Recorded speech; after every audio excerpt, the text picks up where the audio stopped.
shoulders and take first. Okay.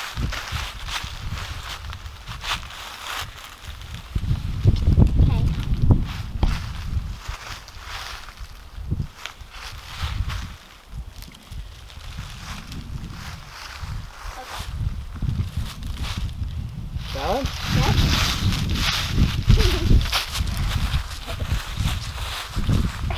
Not that turn a bit.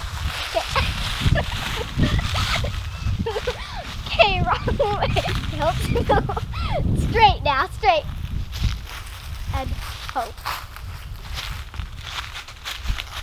How many will we need? 4? 4. Got him. Okay, kneel down. Really fast. Move on into mine. Hey, looks good. Let's go try these. I want to say another fact, okay? Come here. Another fact about the hackberry. They got thick flesh, and they have pretty big seeds, I've heard. And people have said that sometimes you can crunch the seed. The seed is edible, people say.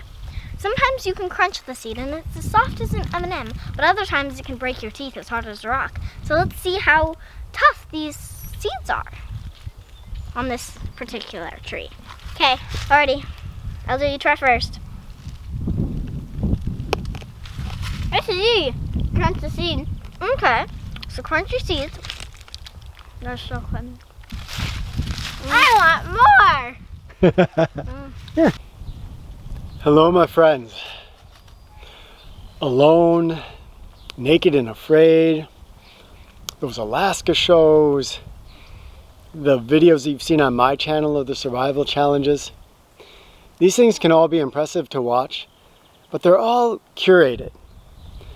They are all created with safety backdrops, and in all likelihood, nobody's really going to get hurt. At the end of my naked winter survival challenge, I talked about people who are going through actual survival challenges. And it's not the Bear Grylls doing something on his show. It is that 80-year-old woman who is in the hospital battling cancer and trying to make it through the last days of her life. This is a unique moment in history in that a large percentage of us are getting to experience something that's a lot closer to a real life survival situation. In fact, a lot of people aren't surviving. And those of us who are getting to experience what a real life survival situation can feel like, in that there is uncertainty. Uncertainty whether you're even going to be okay through the experience or make it through the experience. So in a way, a large percentage of us are getting to experience a real life survival situation. And this obviously can turn out very badly for some of us.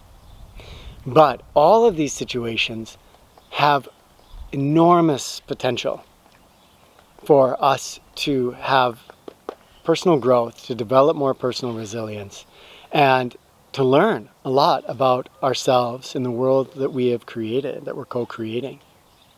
So this is a moment to realize that if you ever thought you were going to be on a survival show or anything like that, this is more realistic than what you would experience being in one of those curated survival situations. And with that opportunity, you get to test your mettle. You get to see what comes out of you. So right now, as you're in this situation, how can you navigate it in the best way possible? How can you use the resources around you to benefit yourself and those around you, because this, unlike alone, which is the concept, of course, is aloneness. Few of us are alone in this situation. You may be alone in your apartment in the middle of a city, but you are very interconnected, and what you do affects everybody around you. So looking at your resources, how can you utilize your resources, again, to best help yourself and to best help others to get through this successfully? Looking at your mentality, looking at your community. How can you best galvanize your community to most positively influence this and get through this with as many people surviving as possible? And most important of all, remembering the most powerful survival tool that any of us have, our mind. How can you use your mind to be as rational, also intuitive? Those two can seem opposite, but they can play together very, very nicely in our minds. Rational, intuitive, creative. How can we bring out the best parts of our mind in order to get through this in the best way possible? Here it is, my friends.